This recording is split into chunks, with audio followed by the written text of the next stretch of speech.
Hebreo 9:11-14. Nang dumating si Kristo na pinakapunong pari ng mabubuting bagay na darating, sa pamamagitan ng lalong dakila at lalong sakdal na tabernakulo na hindi gawa ng mga kamay ng tao,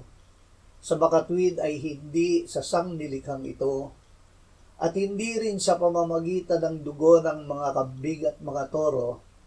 kundi sa pamamagitan ng kanyang sariling dugo, siya ay pumasok na minsan magpakailanman sa dakong banal, sa gayoy tinitiyak ang walang hanggang katubusan. Sapagkat kung ang dugo ng mga kambing at ng mga toro at ang abo ng dumalagang baka na iwiniwisik sa mga nadungisan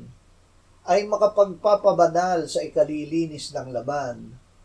gaano pa kaya ang dugo ni Kristo na sa pamamagitan ng walang hanggang espiritu ay inihandog ang kanyang sarili na walang dungi sa Diyos, ay maglilinis ng ating budhi mula sa mga gawang patay upang maglingkod sa Diyos na buhay. Pari.